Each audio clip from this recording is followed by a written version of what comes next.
Assalamualaikum warahmatullahi wabarakatuh. Kita kembali lagi di mata pelajaran prakarya kelas 9 di semester ganjil. Kita sudah melaksanakan PTS atau penilaian tengah semester.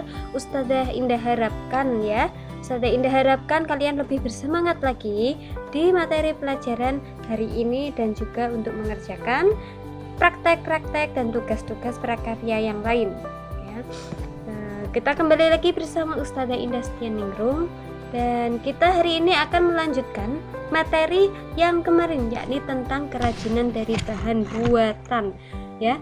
Jadi kita lebih fokus ke prakarya ya, dimana kita lebih mengandalkan kreativitas dari membuat bahan-bahan yang ada di sekitar kita.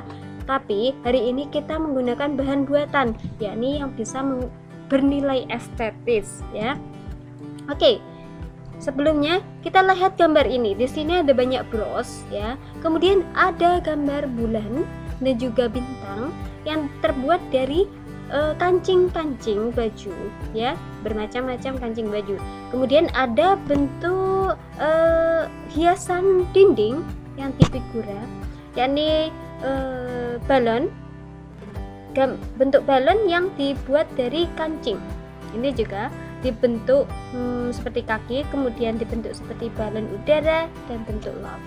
Kemudian warna biru di sini yakni adalah macam-macam dari kancing yang dibentuk seperti pohon.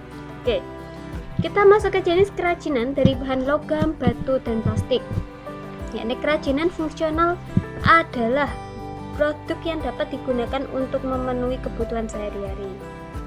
Kerajinan hias adalah produk yang diciptakan untuk memenuhi kebutuhan, yakni memenuhi kebutuhan akan keindahan. Ya. Kemudian ada logam, batu, dan plastik dapat diproduksi menjadi kerajinan yang bersifat fungsional dan hias. Ya. Di sini ada bahan dari logam, batu, dan plastik itu sangat spesial. Karakteristik dan produk kerajinan dari bahan logam, batu, dan plastik. Ya. Logam itu ada bermacam-macam, ada emas, perak, tembaga, dan lain sebagainya. Kita mulai ke emas. Emas dapat diperoleh dari alam dalam bentuk butiran-butiran halus. Butiran tersebut berasal dari batuan-batuan yang mengandung emas yang disebut biji emas. Emas merupakan logam mulia yang bersifat lunak dan mudah ditempa.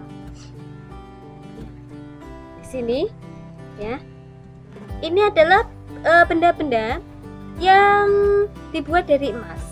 Pertama, ini ada banyak atau alat penyediaan emas. Ini adalah bagaimana emas itu terproses. Yakni emas itu digiling yang disebut dengan bau. Kemudian ditempa menjadi cincin yang terbuat dari salah satu bahan logam, yaitu emas. Nah, kemudian setelah emas kita masuk ke perak. Perak merupakan logam dengan karakter warna putih dan lunak. Perak mudah dibentuk dan tidak mudah patah atau pecah. Perak yang akan dibuat kerajinan dicampur dengan logam lainnya, misalnya tembaga atau kuningan agar menjadi lebih kuat. Kerajinan perak banyak berkembang di daerah Yogyakarta, Sumatera Barat, dan Bali. Ini adalah contoh dari perak, hasil karya perak yang sangat digemari masyarakat, yakni cincin. Cincin di sini tidak hanya emas, tapi cincin itu bermacam bahan termasuk perak, dan ini menjadi favorit masyarakat Indonesia dan masyarakat luar negeri jika bosan dengan cincin emas, yakni bisa menggunakan cincin perak yang ditempa secantik mungkin. Di dalam kerajinan perak yang ada di pasaran, perak menjadi unsur dominan, sedangkan unsur tembaga hanya sedikit. Termasuk perak ini juga mahal harganya ya.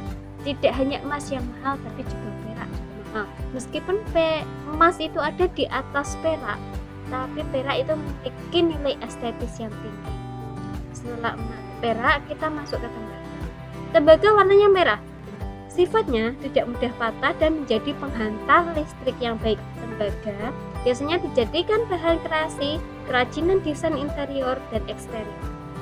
Tembaga merupakan logam yang sangat baik untuk dicampurkan pada perhiasan perak dan emas. Kelemahan tembaga ini dari emas dan perak, yakni adalah mudah sekali terkena korupsi atau mudah terkikis. Jadi tembaga ini adalah level terbawah setelah perak dan emas ya.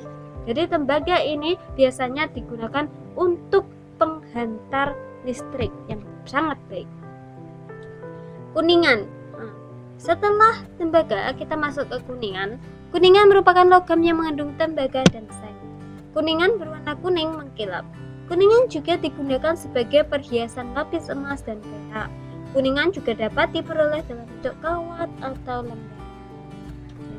Sifat kuningan tidak mudah patah, tetapi lebih keras dari tembaga. Nah, ini adalah hasil dari kuningan.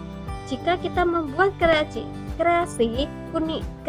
atau karya dengan menggunakan bahan kuningan, yakni kaligrafi bisa dibuat dari bahan kuningan. Kemudian ada kerajinan dari kuningan yang menggambarkan cerita pewayangan. Biasanya ini digunakan di museum-museum sebagai hiasan-hiasan, yakni mereka menggunakan bahan kuningan. Dan juga piala yang terbuat dari logam.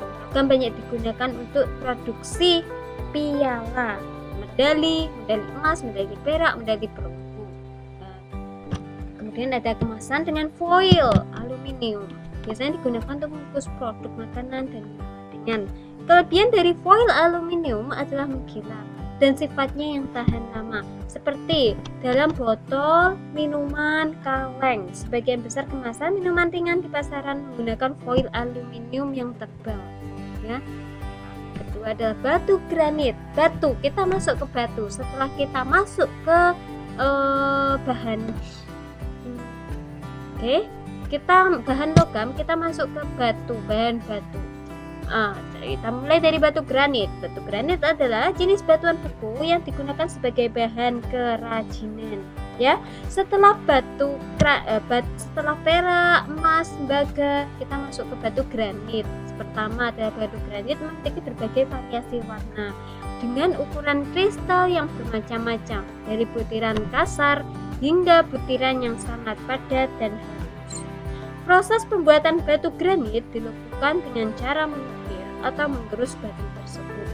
Nah, kedua adalah batu gamping. Setelah batu granit, batu gamping biasanya digunakan untuk karya bahan untuk membuat patung dan lain sebagainya. Batu gamping adalah batuan sedimen yang sebagian besar disusun oleh kalsium karbonat yang berasal dari sisa-sisa organisme laut seperti kerang, siput laut, dan koral yang sudah mati. Komponen pembentuk terbesar batu gamping adalah kalsium karbonat atau kalsit mineral. Ciri-ciri batu gamping: warnanya tidak variatif dan relatif polos jika dibandingkan dengan warna. Ya, ini adalah contoh dari hasil karya menggunakan batu gamping. Sebuah kerajinan hiasan ikan yang lucu dan menarik terbuat dari bahan batu gamping. Karakter batu gamping mudah diukir karena bersifat agak lembut dan tidak terlalu keras sehingga dapat menghasilkan kerajinan dengan bentuk-bentuk yang lebih ketat. Oke, kemudian ada batu marmer. Batu marmer memiliki tingkat kesulitan penggarapan yang cukup tinggi. Batu marmer menjadi favorit untuk bangunan-bangunan rumah yang ada di Indonesia. Melalui teknik polesan tertentu, struktur kristal yang ada di dalam batu marmer akan terlihat sangat cemerlang. Batu marmer bukan pilihan yang baik untuk dijadikan hiasan luar ruangan. Batu marmer memiliki karakter yang bahan yang relatif lebih keras dibandingkan batu. Ini adalah contoh dari menggunakan batu marmer ya, batu kali.